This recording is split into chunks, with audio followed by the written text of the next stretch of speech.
इसी press conference में एक ज़िक्र होता है ऐसे कत्ल का, जो छत पे सोया हुआ एक शख्स था और उसको अचानक जो है वो कत्ल कर दिया जाता है, और कत्ल करने के बाद उसकी बीवी जो है उस मुकदमे की मुद्दई बनती है।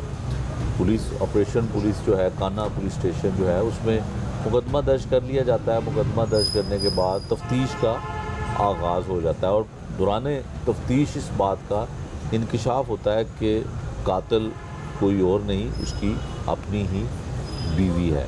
और ये मामला और ये तफ्तीश किस तरह से आया होता है सारा किस्सा, ये हम आप पुलिस की ज़ुबानी सबसे पहले जानते हैं। जो इस केस के आईओ हैं शबीर सब इंस्पेक्टर हैं और इन्वेस्टिगेशन ऑफिसर हैं इस केस के, इनकी ज़ुबानी जानते हैं कि कैसे कत्ल की वारदात होती है और मुलज़मा जो पहले मुकदमे की मुद्दई थी कैसे इन तक तमाम इंफॉर्मेशन पहुंचती है। शबीर साहब बहुत शुक्रिया।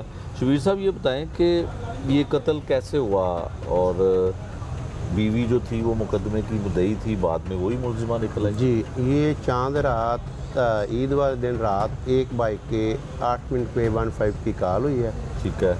मैं और दीगर अफसरान डीएसपी साहब, इंचार्ज साहब, सारे ऑपरेशन वाले भी मौके पे पहुँचे। तो जब मौके पे पहुँचे तो ये सारे बाप बेटा और बेटियां, इसकी 4 बेटियां और एक बेटा है, ये छत पे एक ही छत पे सोए हुए थे। ठीक है। तो उसको 2 फायर लगे, दोनों फायर सर के पिछली जानब से लगे, एक इधर से निकला और एक इधर ब्रेक हो गया, बाहर नहीं निकला। ठीक है।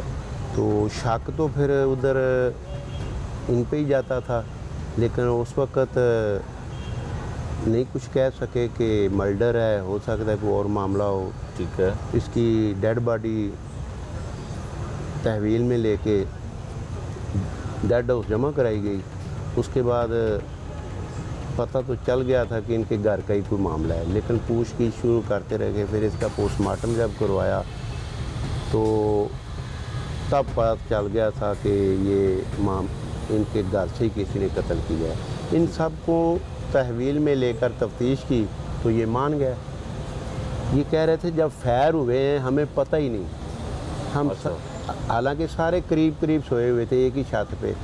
ये कह रहे तो थे कितने लोग थे शबीर साहब छत पे? 4 इनकी बेटियां, एक मरने वाला मकबूल, हाँ, सरवर, और बीवी और इसकी बीवी और एक बेटा, 7 लोग हाँ। थे, और 7 में से किसी को पता नहीं चला? पता सब था, ये बता नहीं रहे थे, छुपा रहे थे। इन्होंने कहा कि इसकी बीवी ने मदैया बन जाऊंगी और ये मामला छुप जाएगा। ठीक है। तो ये सारी हकीकत जब सामने आ गई फिर ये मान भी गए। फिर इसके रिश्तेदारों को पता चल गया, इसका भाई फिर मदई बना। उस दिन तो नहीं बना, लेकिन वो भी सोचता रहा है। 11 तारीख को ये भाई मुद्दई बना? हाँ, मरने वाले का भाई। बीवी नहीं मुद्दई थी? पहले बीवी बनी थी। अच्छा, पहले बीवी बनी। बीवी की एफआईआर हुई, बीवी की एफआईआर के बाद पोस्टमार्टम हुआ। ठीक है। तो दूसरे दिन इसके भाई और रिश्तेदारों को पता चल गया था, लेकिन वो यही कह रहे थे कि हमें सोचने का मौका दो।